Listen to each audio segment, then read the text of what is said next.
What's up, fellas? In the first of today's videos, we're going to be doing an NBA trade machine with a bit of a twist. I asked for you guys to send me some trades of NBA contenders that are like one move away or could just use one more significant piece on their roster, and send me trades that would allow them to do that. Teams that are super close to a title that can strengthen their roster and their chances of winning the championship this season with one move.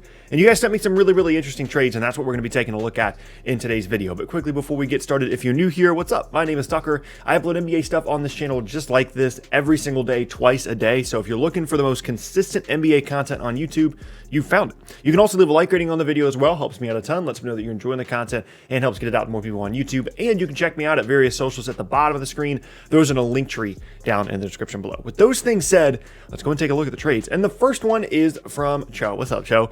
He sends me a trade in which the Bucks receive Nikola Vucevic in exchange for Brook Lopez, Bryn Forbes, DJ Wilson, Dante DiVincenzo, and 2 pick swaps going to the Magic. So the mindset here is that if you're looking at this lineup as a whole for Milwaukee, the one spot that they're really missing something is someone that's a bit more impactful at the 5 spot. Nothing against Brook Lopez, but he provides that shooting and he provides nice defense, but in terms of a scoring option, he's not outstanding. He's fine, but Nikola Vucevic is simply a better scoring option and could, pretty much match or be better than Lopez when it comes to spacing the floor. So you could see Nikola Vucevic as a all-star caliber player, and that's a significant upgrade over someone like Brook Lopez, who's good, but not an all-star caliber guy. Now, they would have to give up 2 significant parts of their rotation, those being Lopez as well as Dante DiVincenzo, and those 2 pick swaps as well, which feels like a lot of value for me. But if you're Orlando, you kind of need some value to move on from Vucevic because there's really no reason for them to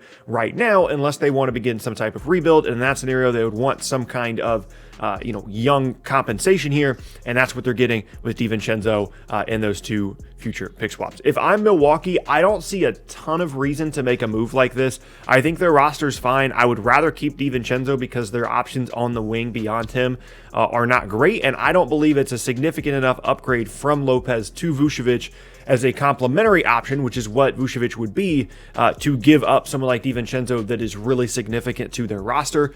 So that would be my issue, but I can see what you're trying to do here, and Vucevic certainly would provide them a boost on the offensive end of the floor.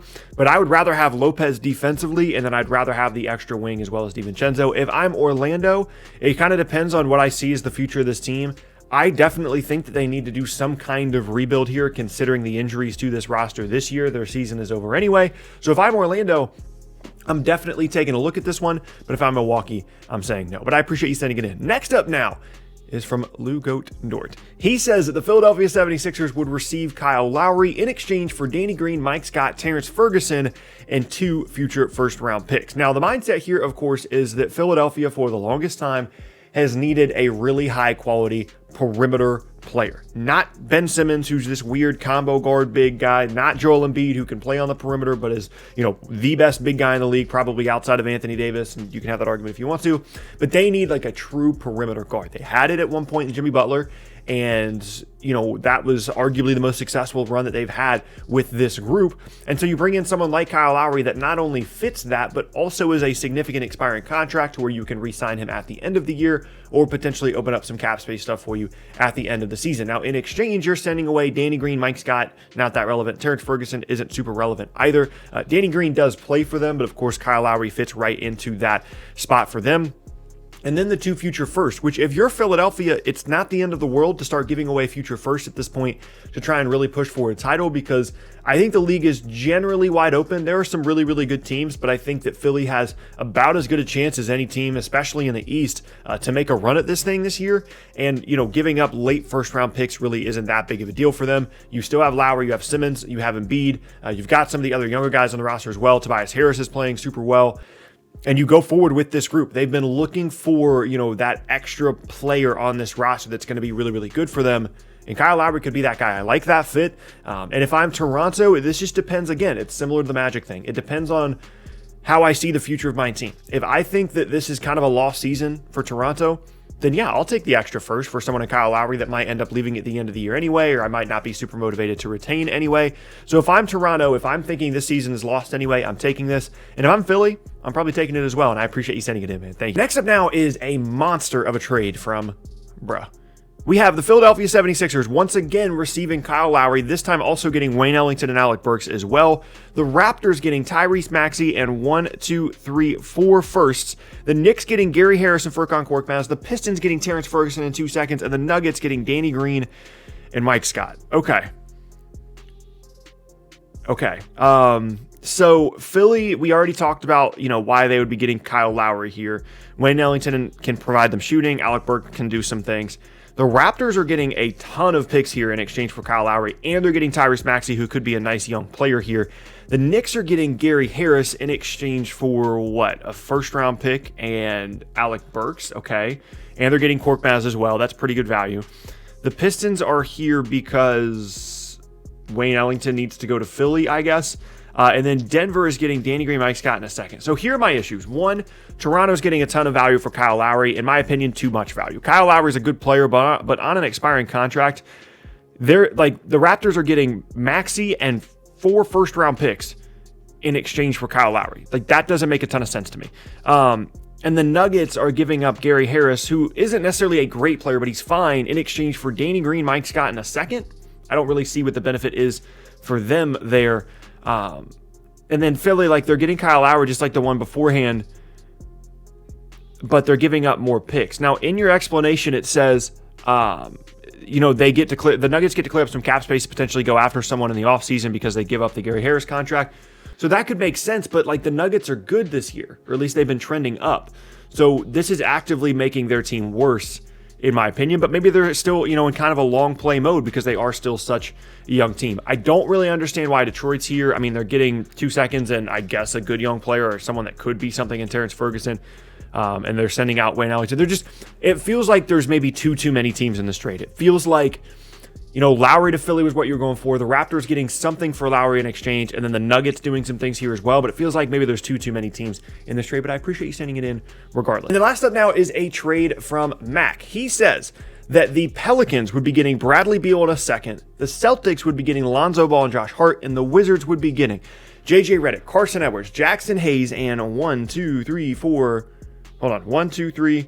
5 first-round picks and 2 second-round picks. So let's go left to right here. Boston is giving up Carson Edwards, a first and a second, to get back Josh Hart and Lonzo Ball. I think that's fantastic value. I think that Lonzo Ball would be a super nice addition to Boston. I think Josh Hart would be able to do some things there as well. They'd have to figure out what to do with their contracts after the year's over. But Carson Edwards isn't really going to be doing much here for Boston, and that first-round pick ultimately probably won't mean that much. And getting someone like Lonzo Ball and Josh Hart certainly helps them, and especially with Marcus Smart suffering a bit of an injury, helps them in that rotation. I like that move a lot for Boston. The Pelicans, of course, getting Bradley Beal here raises their ceiling. It raises whatever they can do over the next couple of seasons. They're giving up a lot of assets in order to do so, including Jackson Hayes, Lonzo Ball, Josh Hart, and all those picks, and JJ Redick, who they've been trying to trade anyway.